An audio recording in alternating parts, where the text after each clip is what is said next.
Perkenalkan, nama saya Sisya Citrawati, NIM 21G10045 dari kelas akuntansi 1.2. Di sini saya akan menjawab beberapa pertanyaan yang diberikan oleh Pak Greg. Ada 3 pokok pertanyaan. Yang pertama metafisika, yang kedua etika, dan yang ketiga estetika. Untuk yang metafisika, tesis jelaskan teori kausa prima Aristoteles. Argumen Aristoteles tentang keberadaan Tuhan dikenal luas sebagai penggerak utama atau kausa prima.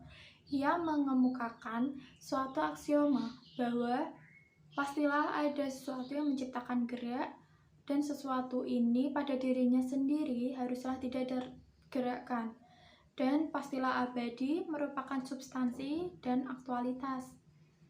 Yang antitesis, jelaskan teori Tuhan telah mati. Tuhan sudah mati, tidak boleh ditanggapi secara harfiah, seperti dalam Tuhan kini secara fisik sudah mati. Sebaliknya, inilah cara Nietzsche untuk mengatakan bahwa gagasan tentang Tuhan tidak lagi mampu untuk berperan sebagai sumber dari semua aturan moral atau teleologi. Untuk yang kedua, etika. Tesis jelaskan argumen logis teori yang mendukung aborsi.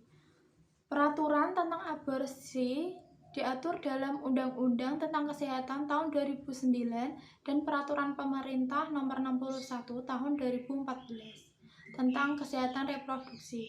Aborsi tidak diizinkan kecuali dengan alasan kedaruratan medis ibu dan bayi serta bagi korban pemerkosaan.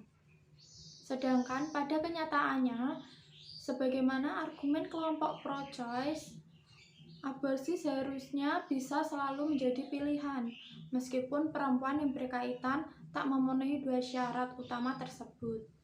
Bisa saja, misal si perempuan memang belum memiliki kesiapan secara fisik, psikis, secara finansial untuk merawat anaknya. Yang antitesis, jelaskan argumen logis teori yang tidak mendukung aborsi. Tindak pidana aborsi berdasarkan KUHP yang diatur dalam pasal 346 KUHP mengatakan seorang perempuan yang menggugurkan kandungannya diancam pidana paling lama 4 tahun. Kaum agamawan menilai sebagai suatu tragedi fatal yang tersembunyi. Itulah mengapa aborsi kerap ditafsirkan tindakan yang sama sekali tidak diperbolehkan. Untuk yang ketiga, estetika. Tesis jelaskan argumen logis yang pro operasi plastik demi kecantikan dibenarkan. Argumen yang mendukung operasi plastik demi kecantikan dengan alasan untuk memperbaiki ketidaksempurnaan fisik, mampu menunjang penampilan. Operasi plastik juga sangat bermanfaat bagi mereka yang mengalami gangguan kesehatan terkait penampilan fisik mereka. Misalkan, pasien yang terlahir dengan bibir sumbing dan memang harus dioperasi plastik untuk memperbaiki bentuk bibir pasien tersebut. Yang antitesis, jelaskan argumen logis yang pro operasi plastik demi kecantikan tidak dibenarkan. Banyaknya efek negatif yang ditimbulkan dan resiko yang menjadi alasan bagi sebagian orang untuk tidak setuju dengan operasi plastik. Adapun resiko operasi plastik yang bisa dihadapi. Untuk yang pertama, biaya yang sangat mahal.